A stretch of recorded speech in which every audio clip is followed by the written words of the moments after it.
Bonjour, je m'appelle Julie Artis, je suis Chief Happiness Officer et facilitatrice en bien-être au travail. J'ai lancé ce podcast dans le seul et unique but de vous aider à devenir acteur du bien-être au travail. Au travers des épisodes, je vous partage ma vision, des conseils pratiques, des expériences pour vivre le travail de façon plus positive. Je vous emmène aussi à la rencontre de personnes qui ont décidé de faire du bien-être au travail leur mission au quotidien. Elles vous partageront leurs clés pour créer un monde du travail plus humain. Enfin, Génération CHO, c'est aussi un podcast qui vous permettra de découvrir le passionnant métier qu'est celui de Chief Happiness Officer, bien loin des clichés du bonheur au travail que l'on voit souvent dans les médias.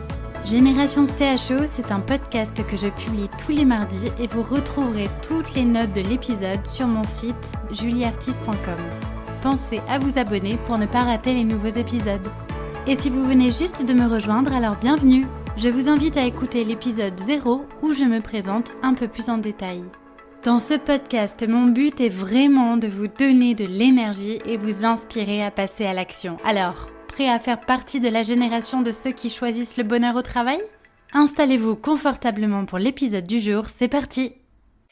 Bonjour et bienvenue dans le nouvel épisode du podcast Génération CHO. Aujourd'hui, j'ai la joie d'accueillir Alexandre Jost. Bonjour Alexandre. Bonjour Julie. Alors Alexandre, tu es le fondateur de la Fabrique Spinoza, mouvement du bonheur citoyen qui a été créé en 2011, c'est bien ça ? Oui, c'est ça, il y a 10 ans presque. Ok. L'association, elle est née avec pour objet social de replacer le bonheur citoyen au cœur du débat public et c'est pas rien, c'est un sacré challenge, on va en parler. Je suis particulièrement heureuse de t'avoir comme invitée aujourd'hui sur le podcast parce que voilà, la Fabrique Spinoza a quand même une place très particulière dans mon cœur puisqu'elle représente le début de ma prise de conscience, j'ai envie de dire, de toute la suite de mon cheminement et de mon engagement sur le sujet de la qualité de vie au travail. Et je suis particulièrement heureuse et reconnaissante de faire partie de cette belle communauté que sont les passeurs du bonheur au travail. Et donc, c'est pour moi un honneur et un réel plaisir de pouvoir te donner aujourd'hui la parole, Alexandre. Alors forcément, ensemble, on va parler de bonheur, mais aussi de qualité de vie au travail et on va parler de toute cette année 2020 qui n'a pas été simple. Et pour commencer, est-ce que tu peux nous présenter en quelques mots la Fabrique Spinoza pour ceux qui ne la connaissent pas encore et que tu nous dises d'ailleurs pourquoi Spinoza ?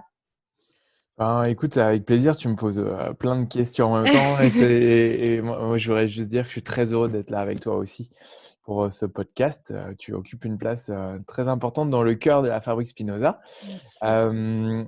La Fabrique Spinoza, pourquoi le nom Spinoza ? Eh bien parce que c'est parmi les philosophes modernes l'un des plus inspirants à nos yeux.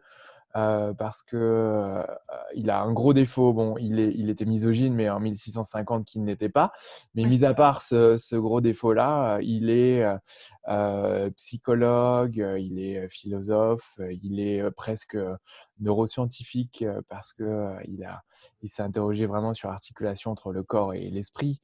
C'est l'un des premiers non-dualistes et surtout, il met la joie au frontispice de sa philosophie, autant que la liberté et la raison, mais la joie.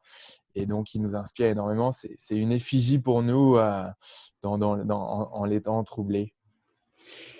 Et d'ailleurs, il y a une citation de Baruch Spinoza que je me suis notée qui peut servir de mantra peut-être à ceux qui nous écoutent, qui dit que l'essence même de l'homme est le désir d'être heureux, de bien vivre et de bien agir. Il a aussi dit il n'y a pas d'homme qui atteigne la perfection du cheval.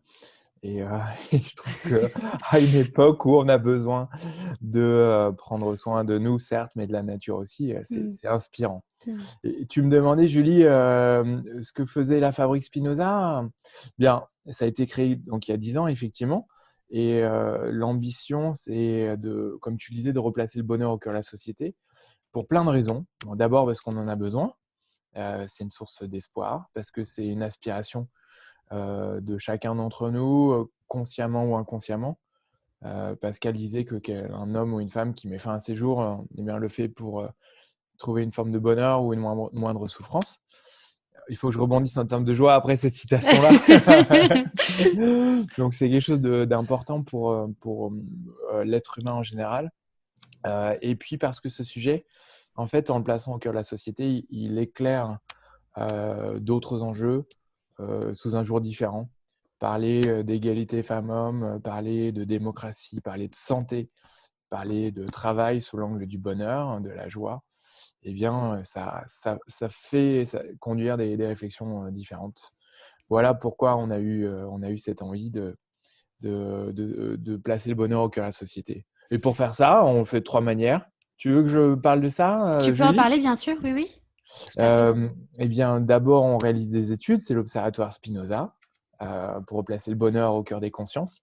Ensuite, on accompagne des organisations vers plus d'épanouissement, c'est Action Spinoza, qui réalise des formations également. Et puis enfin, c'est les Passeurs du bonheur dont tu parlais, notre communauté qui agit à sa manière sur les territoires en faveur du bonheur. Voilà ce que l'on fait. Super. Et d'ailleurs, pour ceux qui nous écoutent, je vous recommande vivement d'aller sur le site internet de la Fabrique Spinoza et d'aller lire les études qui ont été faites, qui sont hyper intéressantes. Et je pense notamment aux toutes dernières sur les espaces de travail et sur le bonheur dans la fonction publique, qui sont passionnantes. Et vous faites quand même un sacré travail de fond et vraiment bravo, bravo à ça.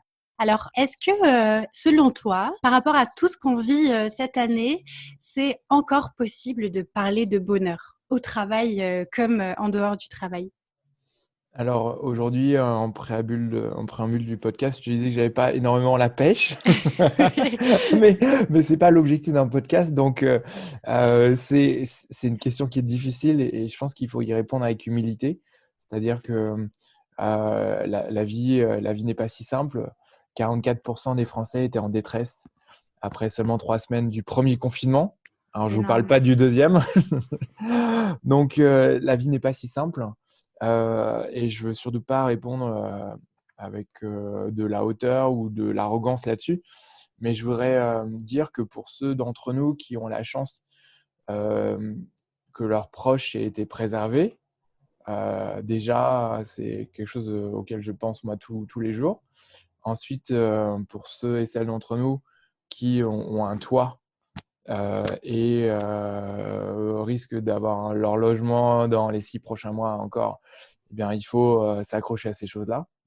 Je pense que cette crise sanitaire, c'est aussi l'occasion de réinterroger les choses fondamentales, ce qui compte, ce qui marche, ce qui ne marche pas. Il y a beaucoup de gens qui sont en difficulté dans leur couple en confinement. J'ai la chance d'être très amoureux. Merci l'univers.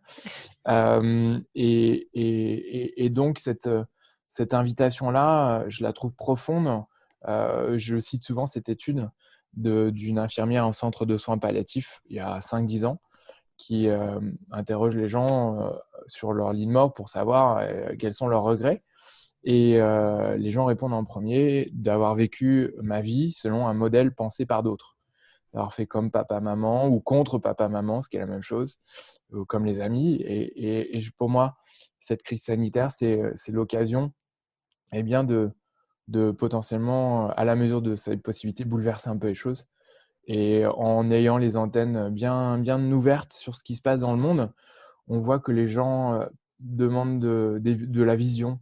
Ils s'interrogent à quoi rime ma vie, quel est le sens de mon métier, où est-ce que je veux aller. Et ces questions-là, ben, elles sont difficiles, mais elles sont d'une puissance extraordinaire.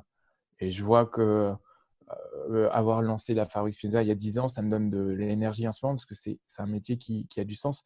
Donc, je nous souhaite à chacun d'entre nous, en fonction de ses degrés de liberté, parce qu'on ne peut pas toujours le faire, eh bien, de s'interroger sur où est-ce que l'on souhaite vraiment aller. Et je conclurai en répondant à ta question là-dessus par le fait que les entreprises observent ça aussi. Il y a un appétit très fort des collaborateurs à interroger la vision, la raison d'être, la mission de leurs organisations. Et c'est à la fois très inquiétant pour certains dirigeants, certaines entreprises, parce que c'est un gros bébé à accoucher. Et en même temps, c'est une magnifique opportunité que cette demande, elle vienne des collaborateurs eux-mêmes. Et je trouve ça intéressant que tu parles de cette question de sens et j'ai même envie de dire merci à cette année 2020 qui, grâce à grâce plus ou moins aux difficultés, nous a permis de mettre davantage en exergue cette question de sens et de permettre justement à toutes ces personnes de se questionner sur qu'est-ce que j'ai envie de vivre vraiment, qu'est-ce que je veux pour moi dans ma vie professionnelle, dans ma vie personnelle, est-ce que c'est peut-être pas aussi le moment de se réinventer, etc. Est-ce que tu peux peut-être, pour ceux qui nous écoutent, nous parler de ces 3 facettes du bonheur que tu évoques souvent, savoir la joie, la réussite et d'ailleurs cette question de sens. Est-ce que tu peux nous en parler? Oui, bien sûr. Alors, quand chercher à définir le bonheur, c'est surprenant, c'est à la fois une quête philosophique et on a l'impression que ça devrait plutôt être un questionnement qu'une réponse. Et pour autant, la science donne des clés et l'OCDE s'aventure à le définir dans son rapport de 2013 qui s'intitule Guide pour mesurer le bien-être subjectif. Alors, je dis quand même avant de donner leur définition que on peut s'insurger contre toute définition, puisque un thème comme le bonheur doit résulter, enfin cette définition doit résulter d'un dialogue entre des experts et des scientifiques d'un côté, et d'autre part des citoyens, des individus, des êtres sensibles qui adhèrent ou sont en désaccord avec la science. Et c'est ce dialogue entre les deux qui produit, je pense, une vision riche du bonheur. Et on dit cela, l'OCDE nous dit effectivement qu'il pourrait y avoir d'abord une facette, le bonheur serait composé de 3 facettes, une facette hédonique ou émotionnelle, qu'on peut résumer par la joie. Est-ce que dans ma vie, il y a plus de joie, d'enthousiasme, de sérénité, d'excitation, de sourire, de rire, que de stress, d'amertume, de colère, etc. La liste est longue. Deuxièmement, une facette qui est une facette évaluative ou cognitive. Et donc, c'est est-ce que je suis satisfait de ma vie? Est-ce que je recommanderais ma vie à d'autres? Viens dans mes chaussures, tu vas voir, c'est génial. Toutes ces questions qui passent par une évaluation, par une appréciation un peu froide de son existence. Et enfin, une facette qui est peut-être, j'allais dire la plus belle, non, parce que la joie est très belle. C'est une facette aspirationnelle, eudémonique, eudaimonia, la belle vie, la bonne vie. C'est est-ce que dans ma vie, il y a quelque chose qui la rend plus grande?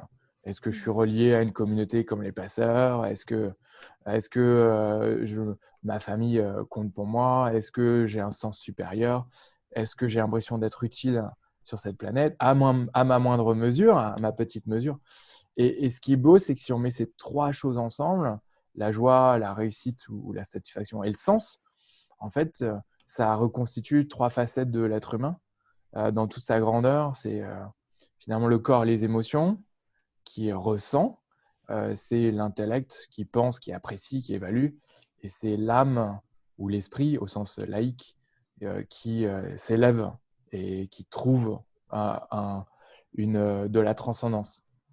Je trouve que ces facettes sont particulièrement intéressantes à rappeler en ce moment parce qu'elles peuvent aussi nous servir peut-être d'indicateurs dans ce qu'on vit et se dire, bon, bah voilà, est-ce que actuellement j'ai suffisamment de joie? Combien j'évalue aussi mon degré de satisfaction de ce que je vis et est-ce que je mets suffisamment aussi de sens dans tout ça?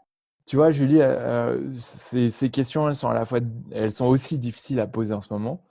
Moi, je dirais que sur le premier volet, dans ma vie, il y a moins de joie parce que quand même ne pas voir les gens, moi, j'ai tellement besoin de faire des câlins, de voir des gens, des sourires, etc. Donc, c'est dur.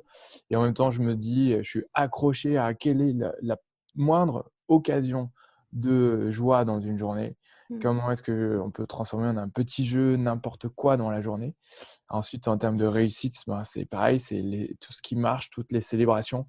C'est plus que jamais dans nos projets, il faut qu'on regarde, tiens, là, c'est un projet sur 1 an, sur ces 3 premières semaines, qu'est-ce qu'on a réussi à poser comme jalon et pas attendre d'avoir fait les 3/4 du projet pour célébrer puis passer au suivant. Et enfin, sur la question du sens, moi, à titre personnel, j'essaie d'expérimenter, j'essaie d'écrire le soir des fictions, du slam, des billets de réflexion. Je me demande, j'ai envie, c'est un secret, je vais essayer d'offrir à ma femme un clavier pour Noël pour qu'elle se remette à la musique et ça crée du sens. J'espère qu'elle n'écoutera pas le podcast alors. Elle est dans la pièce d'à côté, je peux sortir d'un moment à l'autre. Voilà. Bon. Est-ce que, pour cette année qui a été assez bouleversante, déjà, toi, quels enseignements, toi, tu en tires? Et pour beaucoup, on vit beaucoup d'incertitudes et c'est relativement difficile de se projeter parce que, voilà, même si on a l'impression quand même que la situation est malgré tout en train de s'améliorer, enfin, on y croit en tout cas, c'est difficile encore de se projeter dans un avenir qui va vraiment être positif. Donc, quels enseignements, toi, tu tires déjà de cette année 2020 qui va toucher à sa fin? Et est-ce que tu penses on peut garder de l'espoir pour la suite? Même si je connais déjà un petit peu ta réponse, je l'imagine Hmm. en tout cas. Bah non, on est foutu, je pense, hein, globalement. Non, moi, pour moi, l'enseignement que je tire, pas à titre personnel, mais euh, avec les travaux de la Fabrique Spinoza, c'est que on, on peut vraiment repenser notre monde et il faut le faire en profondeur. Alors, je sais, quand on dit ça, ce sont des grandes phrases, que les termes comme le monde de demain ont déjà été galvaudés. Il a suffi de 6 mois pour que cette formule-là perde de sa puissance. C'est quand même incroyable, hein, les mots comme les mots s'érodent. Et en même temps, on a produit un recueil qu'on a appelé 170 propositions politiques pour un monde plus verdoyant, plus fraternel et plus heureux. Et 170 propositions, c'est beaucoup pour réinventer les choses. Et ce programme, on l'a fait en interrogeant, en passant en revue plus de 2000 propositions politiques et en interrogeant des bénévoles, nos bénévoles, des experts, etc. Et en fait, moi, ce que j'ai réalisé en faisant ça, c'est que euh, la crise a révélé à quel point nous étions interdépendants. Et c'est l'un des termes les plus importants, les plus puissants, hein, que j'ai découvert cette année. On a vu qu'on on avait vraiment besoin les uns des autres lors du premier confinement. On a remercié les soignants, on a remercié les livreurs, on a remercié l'ensemble des métiers qui rendaient la vie en capacité de continuer.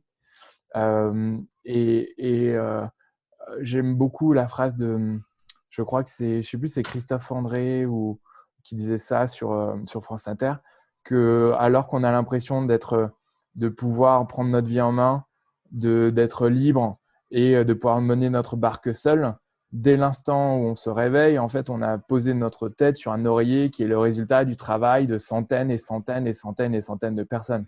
Et Rebecca Shankland nous dit, quand vous êtes face à une montagne, si vous avez quelqu'un à côté de vous, alors vous estimez la montagne comme étant moins pentue, moins raide. Et ça, c'est une expérience scientifique qui a été faite juste parce que vous avez quelqu'un à côté de vous. Ouais. Donc pour moi, cette première réalisation, c'est l'interdépendance, le fait qu'on soit véritablement, on ait besoin les uns des autres, émotionnellement, logistiquement, pratiquement. Et pour moi, c'est l'un des piliers de la société à réinventer. Et ça a des conséquences sur les soins, sur les rémunérations, sur la répartition des richesses, sur l'organisation du travail, sur l'école. Voilà. Donc, pour moi, c'est vraiment un enseignement très, très fort. Ça me fait penser aussi beaucoup à cette interdépendance avec la nature. On a pris conscience aussi cette année, en étant enfermé chez soi, qu'on avait besoin aussi davantage de cette connexion avec la nature. Beaucoup de personnes sont parties d'ailleurs des villes pour la campagne suite au premier confinement. Est-ce que dans vos études aussi, c'est des choses que vous avez pu mesurer, peut-être ce besoin de connexion avec la nature? Et parce qu'on sait aujourd'hui avec toutes les études sur la biophilie, etc., que la nature est bonne pour nous et notre santé mentale. Qu'est-ce que tu penses de tout ça? Oui, je pense que c'est notre interdépendance, en fait, elle est à la fois vis-à-vis des êtres humains, nos confrères, nos congénères, mais également le vivant dans son ensemble, donc la nature. C'est certain. Moi, je l'ai senti à titre vraiment dans mes tripes, en ayant, pendant le premier confinement, comme seul ressort d'ouvrir la fenêtre et d'être en connexion avec la nature. Je me suis mis à l'ornithologie en, euh, en écoutant les livres pour enfants de mon petit garçon, et ça m'a permis de Génial. commencer à reconnaître les oiseaux dans les arbres en face de chez moi.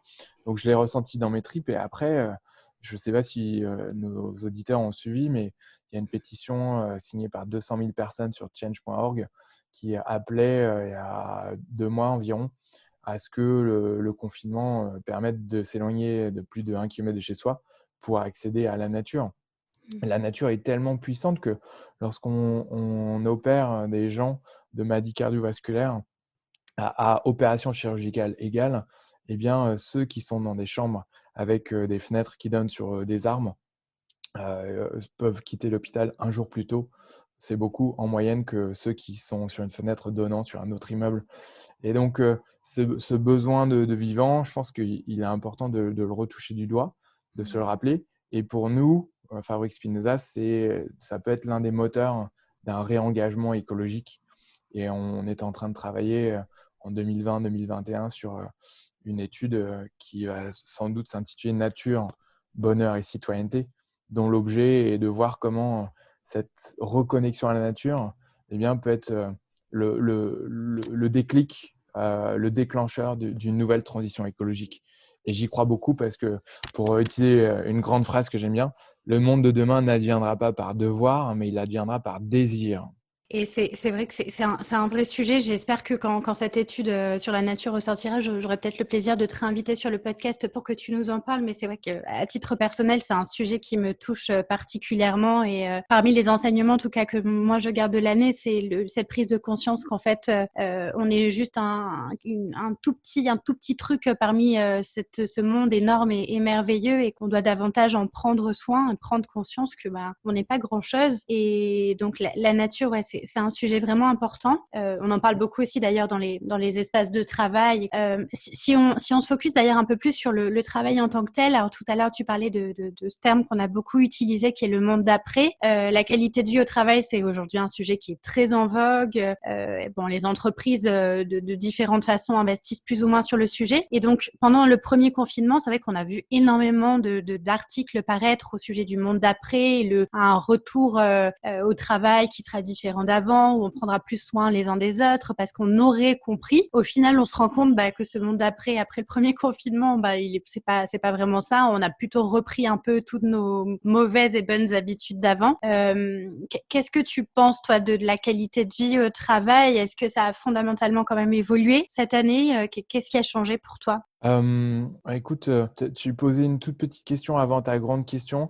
Je voudrais effectivement dire que ce concept de biophilie, c'est-à-dire que la nature est bonne pour nous, peut trouver sa place au travail. Et il y a des travaux passionnants là-dessus. Regardez notre étude sur les nouveaux espaces de travail qui suggère, par exemple, que la présence de végétaux simplement sur un bureau peut améliorer la productivité de 17 à 32%. C'est une étude de l'université d'Exeter. Alors, je vous dis ça un peu à la hache sans expliquer les fondements, etc. Mais c'est comme inspirant. C'est un levier qui est vraiment significatif au travail pour l'épanouissement. Après, Julie, sur ta question sur la qualité de vie au travail, son évolution, est-ce que la crise a changé? Moi, je pense qu'on aujourd'hui, en fin d'année 2020, on sent que les relations se tendent, que les gens sont fatigués, que les rapports humains deviennent plus abrasifs et que la bienveillance, comment dire, qui était le fruit d'efforts pendant le premier confinement, laisse place à une certaine animalité. Donc, je pense que c'est le moment de se dire que même si c'est difficile pour certains ou par certains d'entre nous, il faut garder notre dignité et notre altruisme. Première chose à dire. Et deuxièmement, que malgré tout, il y a quand même des trajectoires très positives qui auront été redessinées par ce télétravail et ce confinement. La première, c'est une nécessité de redessiner les espaces de travail, même les espaces de travail chez soi, mais les espaces de travail principaux où on retrouve ses collègues, avec des besoins plus importants de collaboration, de socialisation, de vie, de vivant. Et ça, c'est vraiment c'est apparu fortement parce qu'aujourd'hui, on ne va plus physiquement au travail pour les mêmes raisons. Donc ça, c'est une première mutation qui aura des conséquences fortes parce qu'elle transformera les rapports humains, les modes de décision, la gouvernance. Elle aura un impact très fort. On est vraiment en pleine révolution des espaces de travail qui s'accélère. Et puis la deuxième, et c'est lié, deuxième grande évolution positive, c'est que le management ressort transformé de cette période. Alors à nouveau, vous savez, on a voit toujours midi à sa porte. Donc, certains pourraient dire que je suis optimiste ou que je ne vois pas ce qui se passe sur le terrain. Bah, c'est sans doute vrai.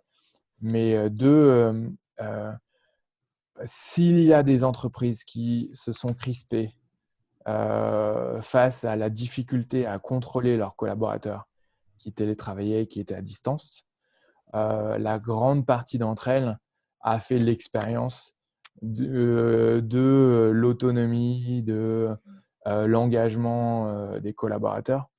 Et aujourd'hui, je pense être un micromanager devient vraiment difficile.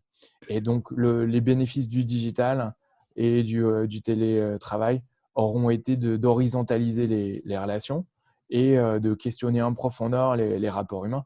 Les gens, vous savez, c'est la fameuse théorie X versus théorie Y, je crois des années 70. Théorie X, l'être humain est tricheur, fainéant, vil et s'il peut, il va éteindre son téléphone et faire la sieste. Et théorie Y, l'être humain cherche du sens et engagé par des causes qui sont justes, a envie de contribuer au collectif. Et je pense que notre vision du monde, on la projette sur les organisations et que la crise sanitaire est l'occasion de voir que les gens, vous savez que les gens ont plus travaillé pendant le confinement que hors confinement. C'est quand même incroyable. Et ça veut dire qu'on peut vraiment faire confiance aux collaborateurs. Je ne dis pas pour autant qu'il ne faut pas installer des mécanismes de régulation, notamment entre pairs. Il y a des technologies, des techniques là-dessus qui sont possibles. Et les réseaux sociaux collaboratifs sont vraiment utiles pour permettre ça. Mais globalement, aujourd'hui, le management s'est transformé dans la bonne direction. Oui, je pense qu'on a beaucoup questionné justement ce sujet de la confiance. Alors bon, ça a dû être compliqué pour pas mal de managers, mais effectivement, on voit une évolution et peut-être que le manager a d'autant plus ce rôle aussi d'être porteur de sens face à tout ce qui se passe, que justement, c'est pas au manager d'aider les collaborateurs particulièrement en ce moment à traverser tout ce contexte et montrer un petit peu le cap. Oui, bien sûr, bien sûr. Bah, c'est, je crois, dans le livre d'Isaac Getz, qui a une formule qui ressemble à la liberté sans la vision, c'est l'abandon. Ouais. Et cette formule, elle est juste. C'est avoir l'impression que parce que les collaborateurs sont libres de faire ce qu'ils veulent chez eux, alors on leur a accordé l'autonomie. C'est aussi c'est trompeur. Hein. On peut aussi laisser des gens suspendus en l'air sans qu'ils sachent vers où aller. Donc oui, le donner du sens à un cap, évidemment que c'est important. Peut-être se rappeler l'étude de Deloitte qui s'intitule, je crois, Sens interdit et qui suggère que le sens émerge de manière co-responsable par l'individu, le manager et l'organisation. On n'est pas des surhommes, on ne peut pas faire émerger du sens tout seul, en tout cas c'est difficile. Et inversement, le manager ne peut pas si le collaborateur n'a pas envie, et ainsi de suite.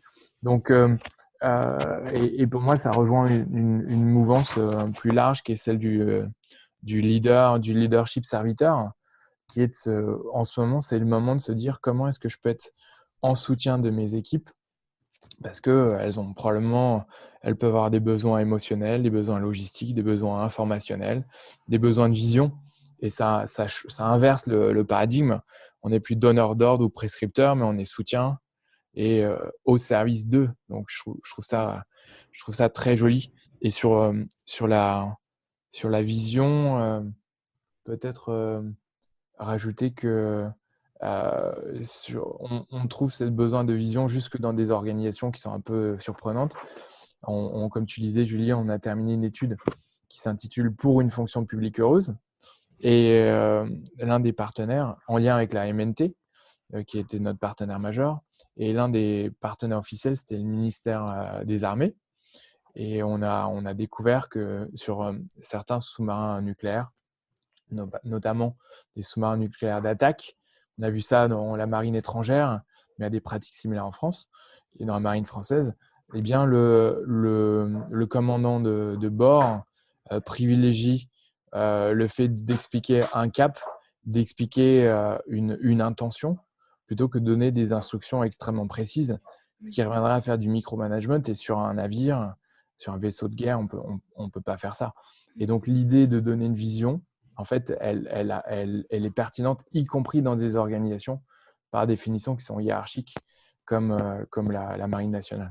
Alors, je rebondis juste sur le sujet du soutien qui me donne une transition parfaite pour la suite, sur le métier de Chief Happiness Officer. Alors, comme tu le sais, le podcast s'appelle Génération CHO, justement, pour mettre en valeur aussi ce métier qui est très important pour moi, parce que justement, il permet en partie d'être facilitateur au sein d'une entreprise de tous ces sujets et d'être en soutien aussi des collaborateurs. Qu'est-ce que tu penses, toi, du métier de CHO? C'est quoi un petit peu ta vision? Moi, je pense que d'abord, c'est un terme qui est génial au départ et qui s'est usé et qui a été diabolisé. Donc, aujourd'hui, je recommanderais d'utiliser d'autres termes pour désamorcer des réactions épidermiques. Ça, c'est pour la sémantique, ou en tout cas en parler de manière nuancée. Après, ça, c'est juste pour en parlant des mots. Après, sur le concept lui-même, moi, je pense que c'est extrêmement bénéfique d'avoir dans une organisation une personne dont l'objet soit de favoriser l'épanouissement. C'est comme une belle indication. Et après, dans le rapport qu'on a publié, guide le Chief Happiness Officer, réalité et fantasme, en fait, on a identifié que c'était la personne à qui rendait compte le CHO qui déterminait sa puissance. Selon qu'il rendait compte à quelqu'un qui est en charge de la commande des cahiers ou a fait partie du COMEX ou rend compte au directeur ou à la directrice générale, ça change absolument tout. Et en fait, il y a autant de Chief Happiness Officer que d'organisations. Et je crois que dans ce rapport, on poursuit en disant que les grandes composantes du CHO, ça peut être la convivialité et l'animation des espaces de travail, que ça peut être une dimension qui est plus de communication en interne ou en externe pour promouvoir l'organisation. Ça peut être une dimension qui est plus traditionnellement de ressources humaines. Et enfin, le Graal, c'est lorsqu'il y a une composante de transformation et que le CHO est aussi le directeur, directrice de l'innovation et de la transformation ou du digital, quelque chose comme ça, qui lui donne main mise sur les processus cœur de métier de l'entreprise, auquel cas, le CHO, il peut bien toucher toutes les facettes de l'épanouissement au travail, que ce soit la gouvernance, le management, l'architecture du travail. Et là c'est un vrai poste. Mais même s'il n'y a pas toutes ces composantes-là, de toute façon, ça reste positif. C'est d'abord une belle intention. Et à ceux qui pensent qu'il faut lutter contre le cynisme des organisations, moi, je pense qu'avoir un CHO, c'est d'abord un bon signal. Et que si l'entreprise n'est pas sincère, elle se fera épingler toute seule. Donc, et ce qui la fera évoluer dans la bonne direction en conséquence. Donc, ça me paraît de toute façon être une bonne chose. C'est quoi ta vision d'un monde du travail idéal? Ça ressemblerait à quoi? Oh là À quoi ça ressemblerait? En ce moment, ça ressemblerait à un monde dans lequel on a compris que les rapports humains avec les collègues étaient un besoin fondamental et que la pyramide de Maslow avait peut-être les étages n'étaient pas dans le bon sens. D'ailleurs, c'est l'une des critiques qu'on fait à la pyramide de Maslow, c'est le fait qu'il n'y ait pas d'ordre nécessaire. Qu'on réalise que les rapports humains sont, en plus d'être source de bonheur, sont aussi une source d'efficacité incroyable, de créativité. Dans notre étude sur les nouveaux espaces, on cite des travaux selon lesquels 70% des informations échangées en une journée le sont de manière informelle, en se croisant à la machine à café, au détour d'un couloir. Et donc, ces rapports humains, ils sont importants aussi pour ces raisons-là. Donc, pour moi, c'est un monde du travail dans lequel les rapports humains sont au centre, premièrement, et deuxièmement, dans lequel l'entreprise, idéalement en interrogeant ses collaborateurs, a réussi à faire émerger un sens qui dépasse le produit ou le service qu'elle fabrique, qui l'élève et lui donne une portée pour la communauté, pour la nation, pour la planète, dans l'idéal. Voilà deux grandes envies. Et peut-être terminer en disant que pour toujours être attentif à ne pas verser dans l'angélisme, tout en étant attentif aux fondamentaux, que le corps aille bien, que la rémunération soit au minimum décente, qu'idéalement elle reflète l'utilité dans la société. Je dis ça pour que parmi les gens qui nous écoutent et qui ont du mal à joindre les deux bouts en ce moment ou dont l'activité est en difficulté, bien rappeler que le sens et les relations humaines quand même viennent lorsqu'on a réussi à ramener à la maison de quoi faire vivre sa famille. Voilà. Merci beaucoup Alexandre. Qu'est-ce qu'on peut te souhaiter pour la suite ? Qu'est-ce qu'on peut me souhaiter ? Que notre message autour du bonheur, que cet élan-là, on s'y raccroche tous, qu'il nous donne de l'espoir et qu'on grossisse les rangs de ceux qui pensent qu'il n'y a pas de fatalité et que les passeurs du bonheur soient en ce moment et de plus en plus des étincelles de joie dans notre société, qu'on grossisse comme mouvement et que dans la bataille des émotions, dans la bataille de l'espoir contre le désespoir, on soit une force qui éclaire et qui donne de l'énergie. Je pense que c'est ça. Quelle magnifique conclusion. Je n'ai pas grand-chose d'autre à rajouter. C'est tout ce que je te souhaite. Je souhaite aussi une très longue vie à la Fabrique Spinoza qui fait vraiment un travail remarquable sur tous ces sujets. Il y a toi, mais je pense aussi à plein d'autres personnes comme Géraldine Dupré, Amélie Motte, Sylvain Boutet, à qui je passe le coucou du coup s'ils nous écoutent aussi. Et puis tant d'autres personnes aussi qui sont derrière la fabrique.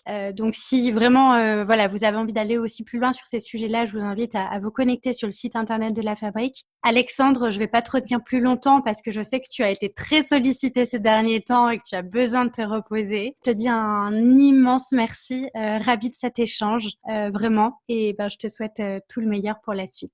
Merci à toi Julie, c'était un plaisir et moi aussi je te souhaite tout ce que tu souhaites, toi.